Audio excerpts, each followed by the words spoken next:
పెద్దలారా మిత్రులారా అందరికీ నమస్తే. నేను గడ్డేపల్లి సత్యనారాయణ, న్యూ లక్ష్య ఆర్గనైజేషన్. దీపావళి పండుగ వస్తూ ఉంది. చారిత్రకంగా పురాణ ఇతిహాసాల పరంగా దీపావళి పండుగ గొప్పదే. నరకుడు అనేటువంటి రాక్షసుడు ప్రజల్ని హింసిస్తున్నప్పుడు శ్రీకృష్ణుడు ఆ యుద్ధంలో అలసిపోతే, సుహదప్పి పడిపోతే సత్యభామ నరకుడిని బాణాలతోని ఇల్లంబులతోని కొట్టేసి చంపేస్తుంది. ఆ విధంగా నరక చతుర్దశి జరుపుకుంటాడు. ఒక రాక్షసుడు చనిపోవటంగా అప్పుడు దాకా ఎప్పుడు తీసుకెళ్ళి తింటాడు అన్నటువంటి నేపథ్యంలో ప్రజలంతా చీకట్లో ఉండేవాడు. నరకుడిని శ్రీకృష్ణుడి సమీపంలో సత్యభామ అమ్మవారుగా యుద్ధం చేసి నరకాసురుణ్ణి చంపటం వలన ప్రజలు దీపాలు వెలిగించుకుంటారు, పండగ చేసుకుంటారు. ఆ రోజు నరక చతుర్దశి అని దీపాలు వెలిగించుకునే పండుగ, దివ్యల వరస దీపావళి పండుగ. దీపావళి అంటే దివ్యల వరస. నరకుడు చనిపోయాడు కాబట్టి నరక చతుర్దశి అంటారు. చనిపోయిన తర్వాత ప్రజలు అప్పుడు దాకా ఎప్పుడు వస్తారో తెలియదు కాబట్టి చీకట్లోనే ఉండేవాళ్ళు. వెళ్తుంటే అక్కడికి వచ్చి దాడి చేసి వాళ్ళని చంపుతూ ఇవన్నీ చేసేవాడు కాబట్టి నరకుడిని చంపేసిన రోజు నరక చతుర్దశి. ప్రజల యొక్క జీవితాల్లో వెలుగులు నిండాలని చెప్పేసి ప్రజలు ఆ విధంగా ఆనంద బాష్పాలతోనే ఈ పండుగని జరుపుకుంటూ ఉంటారు. కాలక్రమంలో ఈ నరక చతుర్దశి పురాణ ఇతిహాసాల నుంచి కాలక్రమంలో అనేక కొత్త పుంతలు తొక్కుతూ ఉన్నది. ఆ రోజుల్లో ఈ క్రాకర్స్ ఇవన్నీ లేవు. ప్రకృతి పర్యావరణం చాలా బాగుండేది 1000 ఏళ్లకు ముందు. ఈ 1000 ఏళ్ల నుంచి అనేక రకాలైనటువంటి పొల్యూషన్స్ మనం చూస్తూ ఉన్నాం. అందుకోసం నేను గ్రీన్ దీపావళి చెప్తా ఉన్నాను. గ్రీన్ దీపావళి జరుపుకోండి అని. గ్రీన్ దీపావళి అంటే మొక్కలు పెంచుకోవటం, పర్యావరణాన్ని పరిరక్షించడం, ప్రకృతిని పర్యావరణాన్ని పరిరక్షించుకొని భవిష్యత్ తరాలకి అందించడం. 1000 సంవత్సరాలకు ముందు అంటే భూమి మీద డార్విన్ సిద్ధాంతం ప్రకారం హిందూ మత గ్రంథాలు, ముస్లిం మత గ్రంథాలు, క్రైస్తవ మత గ్రంథాలు చెప్పినటువంటి ప్రకారం చూసిన మానవ జీవం మనిషి పుట్టిన దగ్గర నుంచి ఏదైతే ఉన్నదో చనిపోయిన దాకా అంటే అనేక తరాలు, లక్షల కోట్ల సంవత్సరాలు అవుతూ ఉన్నది. ఈ క్రమంలో మనం చెప్తా ఉన్నాం. మనిషి జనరల్గానే చేసుకుంటుంటాడు. మనుషులకు వచ్చినటువంటి పురాణ ఇతిహాసాల ప్రకారం మనుషులకు కష్టం వచ్చినప్పుడు అమ్మవారు సత్యభామ కృష్ణుడి సమీపంలో నుంచి ఆ యుద్ధం చేసి గెలుస్తుంది.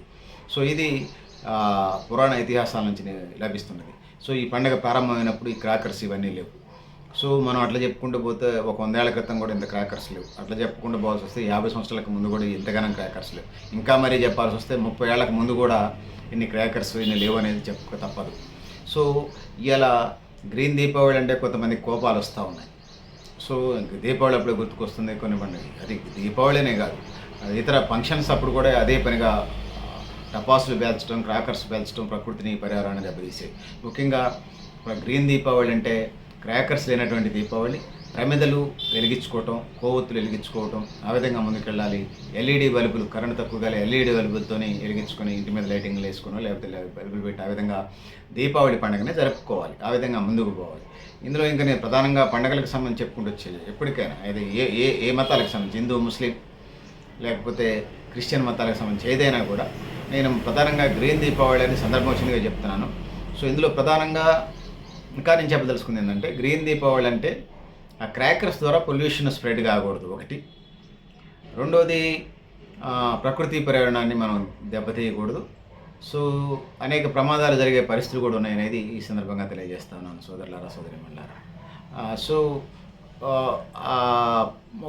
మొక్కలు పెంచడం, పొల్యూషన్ లేకుండా చూడటం, ప్రకృతిని పర్యావరణాన్ని పరిరక్షించడం. ప్రమిదలు వెలిగించుకొని, దీపావళి అంటే ప్రమిదలు వెలిగించుకొని, క్యాండిల్స్ వెలిగించుకొని ముందుకు పోవటం.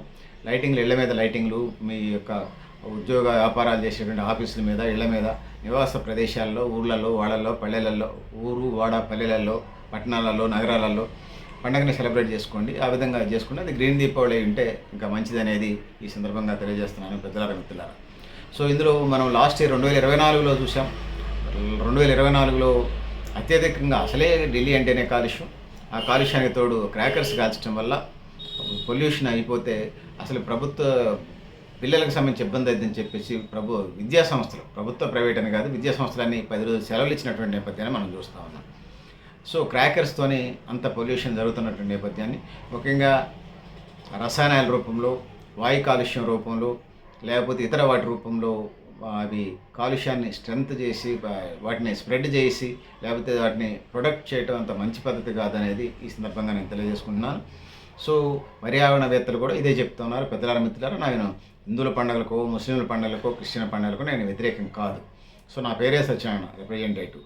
సో అందుకోసం నా మటుకు నేనైతే 2024లో గ్రీన్ దీపావళి, 2025 కూడా గ్రీన్ దీపావళి అని చెప్పదలుచుకున్నా. సో పెద్దలారా మిత్రులారా, మీరు కూడా మీ అభిప్రాయాన్ని కామెంట్ బాక్స్లో రాయని తెలియజేస్తూ, పెద్దలారా మిత్రులారా మీరు కూడా మీ అభిప్రాయాన్ని కామెంట్ బాక్స్లో రాయండి. సో గ్రీన్ దీపావళి జరుపుకుందాం, భూమిని రక్షించుకుందాం, భూతాపాన్ని నివారించుదాం, కాలుష్యాన్ని నివారించుదాం. సో గ్రీన్ దీపావళి జరుపుకుందాం. నా నినాదం గ్రీన్ దీపావళి జరుపుకుందాం, కాలుష్యాన్ని నివారిద్దాం. గ్రీన్ దీపావళి జరుపుకుందాం, భూతాపాన్ని తగ్గిద్దాం. గ్రీన్ దీపావళి జరుపుకుందాం, జీవరాశికి ఆక్సిజన్ ఇద్దాం. గ్రీన్ దీపావళి జరుపుకుందాం, కోట్లాది మొక్కలు నాటుకునే ప్రయత్నం చేద్దాం. భారత ప్రభుత్వం కూడా కోట్లాది నిధులు ఇచ్చి గ్రీన్ దీపావళి వైపు అడుగులేపించే ప్రయత్నం చేయాలి. సో ఉపాధి మార్గాలకు సంబంధించి క్రాకర్స్ తయారు చేసేవాళ్ళు కానీ అన్నప్పుడు ఇతర చాలా జీవనాధారం కూటి కోసం కోటి విద్యలు అన్నారు, రకరకాల ఉపాధి మార్గాలను చూపించవచ్చు. సో అది క్రాకర్స్ అయ్యి ఉండవసరం లేదనేది ఈ సందర్భంగా తెలియజేసుకుంటే, ఇది దీపావళికి సంబంధించిన విమర్శం కాదు. సో ఎవరి పెళ్ళిళ్ళ ఫంక్షన్కి సంబంధించి కూడా ఈ క్రాకర్స్ కాల్చడం ఒక కల్చర్ అయింది.